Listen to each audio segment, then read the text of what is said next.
आतिशलाल यादव को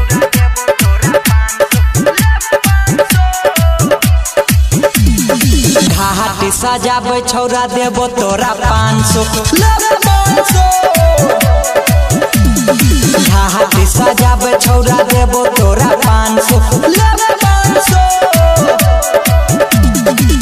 फूल पटाखा ले आबै रे दुकान सो फूल पटाखा ले आबै रे दुकान सो घाट सजाबे छौरा देबो तोरा 500 घाट सजाबे छौरा देबो तोरा 500 बोला बोला छठी मैया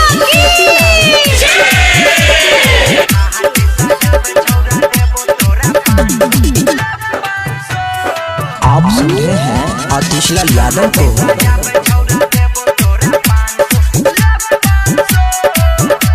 मिक्सिंग बाय सत्येंद्र सराबी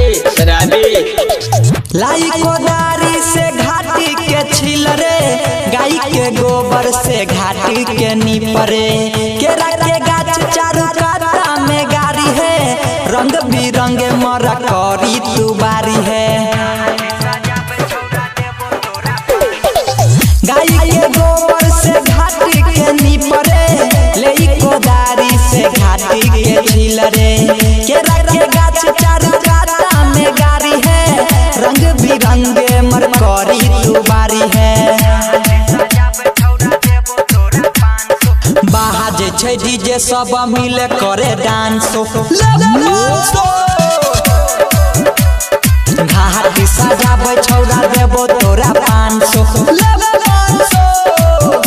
बोला बोला छठी मैया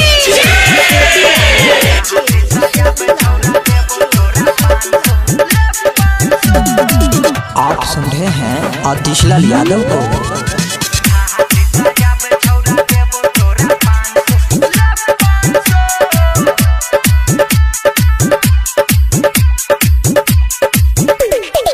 यादव आतिश के संग में लले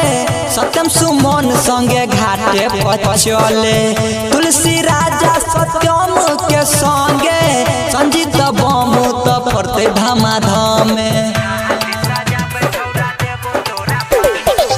गाया आतिश के संग में लले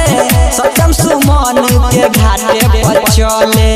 तुलसी राजा संजीत के संगे फोड़ल जाई बम आज धमाधम पूजा करल जाई सबे धूमधाम घाट सजाबे छौरा देबो तोरा 500 फूल पटाखा ले आबै रे दुकान सो फूल पटाखा ले आबै रे दुकान सो घाट सजाबे छौरा देबो तोरा 500 घाट सजाबे छौरा देबो तोरा 500 सहेली रिकॉर्डिंग स्टूडियो तेनवाही चौक।